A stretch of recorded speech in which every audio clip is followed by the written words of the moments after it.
Hello and welcome to Dylan and Hannah's kitchen in Minay.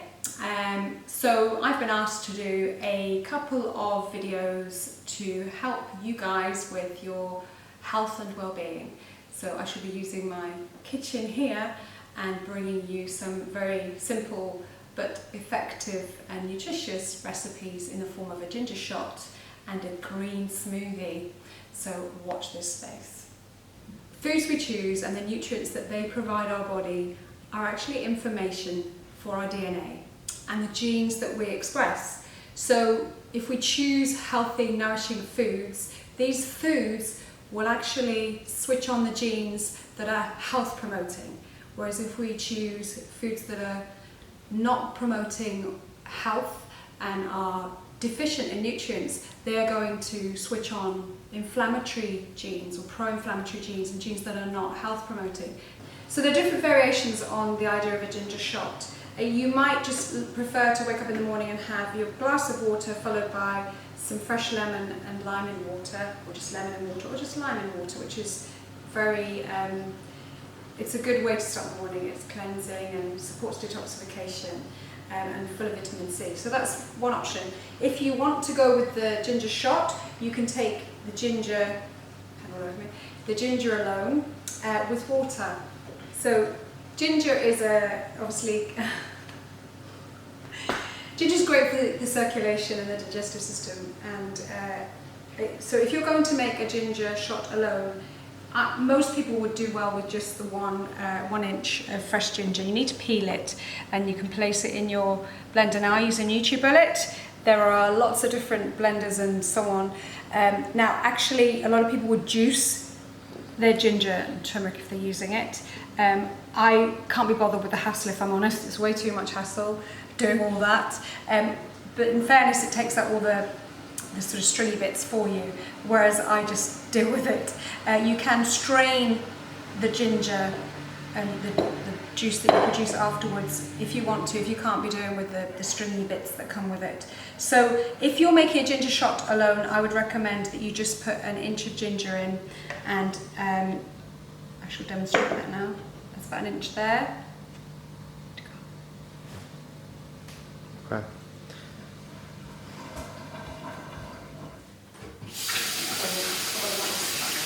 So, if you want to make a ginger shot alone, you can put this into your blender, or if you're juicing, obviously, you might have a better idea about juicing than me.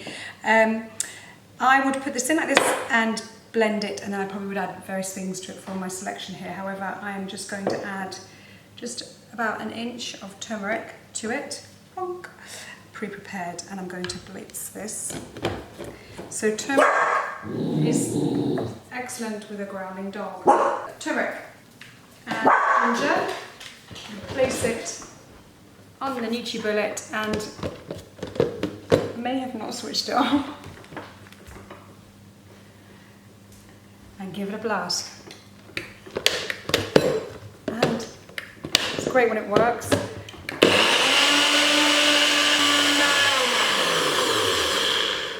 So it has this beautiful sunshiny colour to it. There's a little bit more actually in there. I'm just going to blitz that a little bit longer in a second. So one of the great things, why I add turmeric to my shot, I mean, it doesn't taste very nice, I'll be honest with you. It's quite bitter, but it's a potent antioxidant. It's highly anti-inflammatory. And it's also quite useful because it inhibits the bad bacteria in the gut. And again, another way you can make it more palatable, you might like to add a little bit of ice. I love the colour of it, I think it's a lovely colour. It's sunshiny. So now, as I said, there's lots of bits of sort of stringy bits that come from the ginger, and you just pour it into your glass. A ginger and turmeric shot. So bear in mind that's full of antioxidants, it's highly anti-inflammatory, and it's good for your digestive health. And you just knock it back, which I'm going to do now, and it'll probably pour all the way down me in the process. Cheers!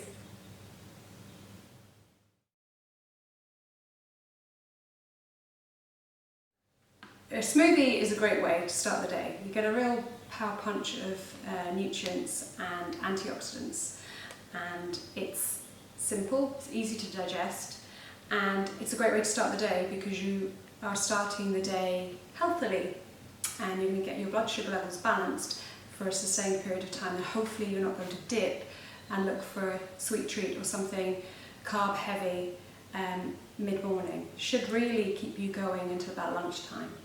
We are going to look at making a green smoothie, and as I said earlier, there's so many different things you can add that are rich in nutrients, lots of different plant foods. There's a selection here. I'll talk through a little bit, but you really might want to try and play around a bit with what works for you. I have a tendency to just throw everything in and see what happens, but I've got a kind of basic recipe that I use that works for me, and I always put ginger in. And I will always put something in the green leaf variety in, so be it spinach or rocket. In this instance, probably both, but I put a bit of both in today. I have a tendency to overfill it as well, because I get carried away. So lots of green. And when you get used to sort of very green flavours, you could well easily put cucumber, celery, spinach, rocket, ginger, lime, lemon in and not have any worry at all about the taste. But you just want to maximise as much green as you can tolerate. So I would suggest adding in more gradually as you go. So let your palate adapt and adjust. I always add avocado, always add avocado in. It's a great source of fibre. I'm not the best at adding it in or cutting them, but I just bung it in, and I always add a whole one in. This is actually quite a small one. Okay, so that's green, right? That's looking nice and green. So what I will do then is I add in other things. So we've got, lots of fibre there, which we talked about earlier. I always add in frozen berries because I like the flavour, and they're a low GI fruit, so they don't spike your blood sugar levels too much, and always frozen because I just prefer that kind of colder sensation when I'm having my smoothie. I will generally add, I've just remembered I haven't got a spoon, I will generally add flaxseed. You can buy the milled ones like this. It's probably, if you've got a good blender, it's probably better to buy the whole flax seeds and let the blender do the work and grind them. Like I said, I haven't got a spoon, so I'm gonna go like that and see what happens. But I would recommend 2 tablespoons of flaxseed a day, to be honest. You might want to start with less and build up because again, it's about getting used to things. So that's in there now. Now what else am I putting in today? You might want to add some chia seeds, another great source of healthy fats. I sometimes like to add in a bit of cacao. It's quite bitter, but it really complements the berries and actually is very nice with a bit of raw beetroot. So again, ladies out there, and men actually, the wonderful powder that I have here is called maca. Maca is great for lots of different things. It's great for energy. It's great for, it's a good source of protein, iron, potassium, calcium in this. But it's also very good for balancing your hormones, and it sort of soothes estrogen-related symptoms that you might have. So it's quite good for pre-menopausal or menopausal ladies. But it's also good for libido. I would say a teaspoon would be sufficient on your daily smoothie. You can get this one online. I get it from Sussex Whole Foods because I like them, they're good. And it lasts you a while. It's not super cheap, it's not super expensive. But ladies out there, get your maca. It's good, it's really good. When it comes to your liquid, it's really down to yourself. I would recommend going for a plant-based milk. You could just have water. You might like coconut water in your smoothie. I'm going to add in some unsweetened almond milk. This isn't the best one, but it's the one that's easy to get. Almond milk is flavourless, so I think it's probably one of the best ones to go for. So once you've got a selection of nutrient-rich plant things in your smoothie blender, get it into the blender and try and see which setting it needs to go on to work, which is always the case with this. I can never get it to work. Voila. You could also add coconut milk to it as well if you want to. It's quite nice and creamy. The avocado definitely makes it creamy.